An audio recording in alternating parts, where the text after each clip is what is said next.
முழு உலகத்துல இத்தனை கோடி மக்கள் வசிக்கிறாங்க. உங்க தேசத்துல நீங்க இருக்க இடத்துல எவ்வளவு லட்சக்கணக்கான மக்கள் இருக்கிறாங்க. அவ்வளவு பேருக்கு மத்தியில உங்களை ஆண்டவர் தெரிந்து கொண்டு, நீ என்னுடையவன், என்னுடையவள், நீ என்னுடைய மகன்பா, என்னுடைய மகள், எனக்கு சொந்தம்னு சொல்லுவதற்கு மற்ற ஜனங்களை விட்டு ஆண்டவர் பிரித்து எடுத்திருக்கிறாராம்.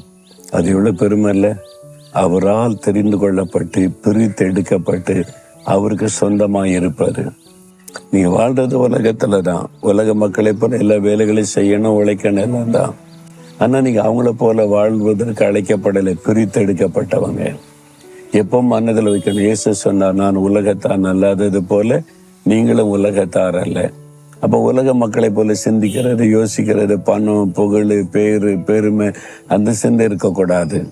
நம்ம கிறிஸ்துவின் சிந்தை நமக்கு, ஏன்னா அவருக்கு சொந்தம் இல்லை. நம்ம அவரை போல சிந்திக்கணும், அவரை போல பேசணும், அவரை போல வாழணும்.